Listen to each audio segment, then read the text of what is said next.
Today we're in Sternberger Elementary School. It is one of our older schools. It is one of the schools that on the facilities master plan was in one of the worst rated. So it is scheduled to be rebuilt in the $300 million bonds. So that's kind of a little bit of history of the school. I don't really know exactly the age. I just know it's one of our older schools. That also means that our classrooms are a little smaller here than they are in some of our newer schools. So we're going to go down the hall. We're going to see a third grade classroom. And how it's set up to social distance. It's also important to note before we get down there that the guidance has said that we can be at 50% occupancy. That does not mean 50% of class size. That does not mean 50% of enrollment. It just means 50% occupancy. So those are the numbers that we're working with as we set up the classroom for the 6-foot social distancing.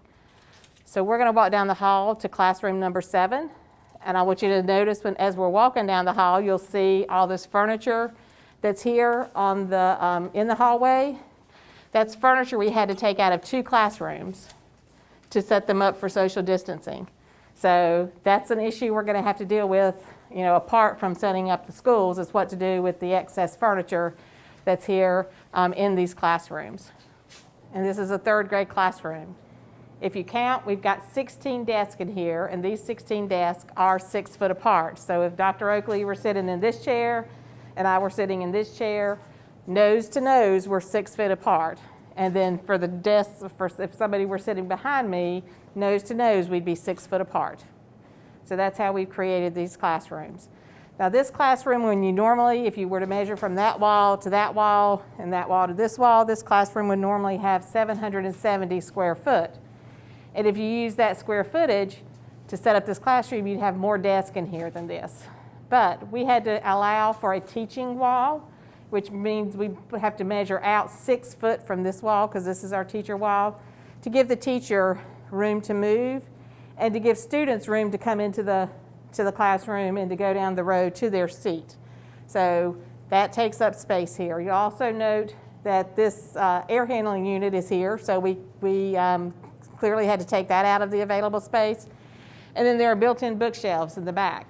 So that takes up space as well. So when we had somebody come and walk these classrooms to do those measurements to see actually the number of students that we could fit in this classroom.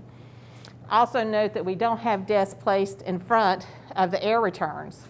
So we don't have concentrations of the air coming over a student's desk. So that's intentionally that we don't have desks set up here in front of the air returns.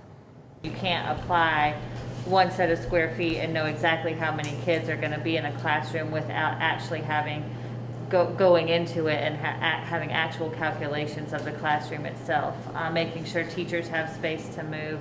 And then you'll also just notice kind of how sterile it feels, and that's because there's no rugs, there's no reading nook with lots of pillows in it. There's lots of soft things that have been removed from the room that would have been in here under circumstances not during a pandemic. And so it does feel a little bit different than classrooms do under normal circumstances. And then just thinking through how much furniture is out in the hallway times 116 buildings and relocating that. Can't be in the hallways. That would be against fire code. So we are looking for warehouse space, and we'll have to have help moving it, clearing it out of schools. That's the recommendation, is to keep students all in one place, to bring meals to them here in the classroom, to offer specials here in the classroom when we can. So that's the recommendation, and that's what we'll be working toward. There will be some kind of marking where the desk is supposed to be. There will be markings in hallways, directional markings. There will be the reminders to say stick 6 foot apart. That's what you've seen those all over the place already. Also notice we had to pull out all of our cafeteria tables. Oh, wow. And those are not going to be allowed to stay here again for fire code. This is the school's cafegimatorium, which is used for multi-purposes. During the school day, it's usually used for cafeteria, that's where the cafeteria tables are all lined up there, but it also can be used for some assembly space and some performance space if something's happening on the stage.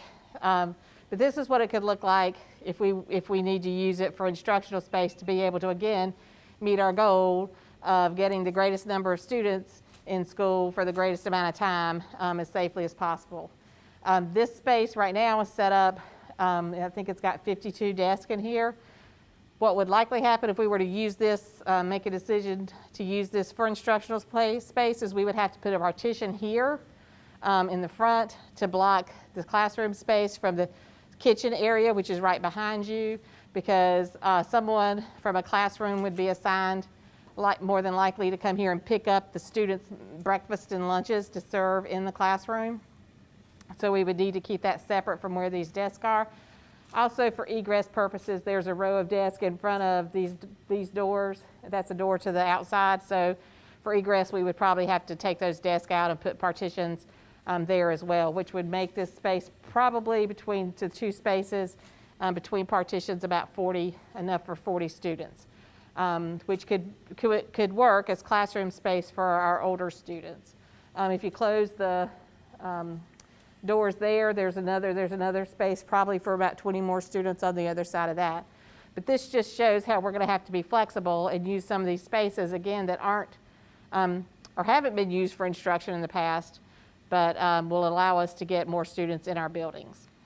You know, we continue to advocate, as you can see, cost of partitions, cost of moving furniture, cost of the need for additional teachers are things that haven't all been funded, not locally, not at the state level, and not at the national level. So aside from the logistical hurdles, we're facing advocacy hurdles in terms of funding and what this actually looks like. So I just think it's important to keep that at the forefront as we plan for reopening and serving kids in Guilford County.